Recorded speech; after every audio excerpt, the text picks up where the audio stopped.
Russian forces continue their air, missile, and drone campaign, targeting Ukrainian military and civilian infrastructure.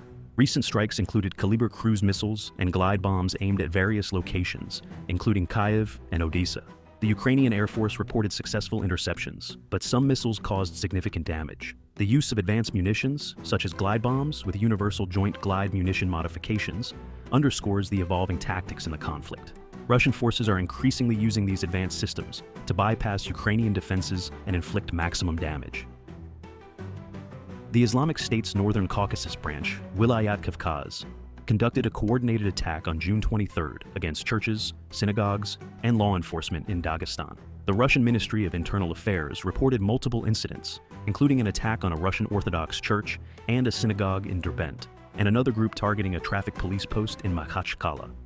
Russian law enforcement responded with counter-terrorism measures, resulting in the elimination of 5 attackers and injuries to several individuals. The attacks indicate a complex and organized approach by IS militants in the region, posing significant security challenges for Russian authorities. The Russian Ministry of Defense accused Ukrainian forces of conducting a short-range ATACMS strike on Sevastopol on June 23rd. Ukrainian forces reportedly launched 5 ATACMS missiles, armed with cluster munitions, causing significant damage. Russian sources claimed the missiles targeted civilians, resulting in casualties and damage to infrastructure. Ukrainian officials did not confirm the strike, but highlighted ongoing efforts to disrupt Russian operations in Crimea. The incident underscores the escalating use of advanced missile systems in the conflict, with both sides leveraging new technologies to gain strategic advantages. Ukrainian forces conducted a strike on a Russian motorized rifle regiment command post in Nekoteevka, Belgorod Oblast. The attack, carried out by the Ukrainian Air Force and other units, caused significant secondary explosions at the site. Footage shared on June 23rd showed the aftermath, highlighting the precision and impact of Ukrainian strikes on Russian military infrastructure. Nekotievka's proximity to the Russia-Ukraine border makes it a strategic location for both sides, with ongoing operations influencing the broader dynamics of the conflict. Russian forces recently seized Shumy and advanced near Donetsk City and Robotyne. The advance included the capture of several strategic positions, with Russian assault groups moving forward from the Mayorske checkpoint.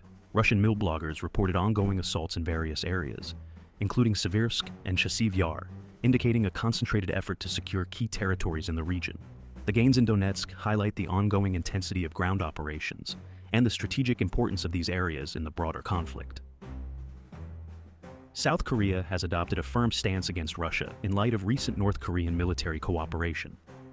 South Korean National Security Director Chang Ho-jin emphasized that military support to Ukraine would continue, despite Russian threats. South Korea is considering sending 155mm artillery shells and other defense systems to Ukraine. Russian President Vladimir Putin warned South Korea of severe repercussions.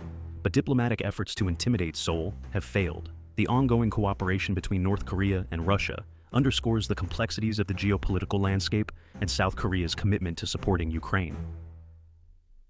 Russia continues to expand its combat power through mobilization and force generation efforts. President Vladimir Putin signed a law transferring the Cossack Cadet Corps and Naval Cadet Corps to the jurisdiction of the Ministry of Defense. This move integrates the Cadet Corps into the broader Russian military structure, providing a larger pool of well-trained recruits. The efforts to codify and expand reserve forces highlight Russia's long-term strategic planning to sustain its military operations. The integration aims to enhance Russia's military readiness and address potential manpower challenges.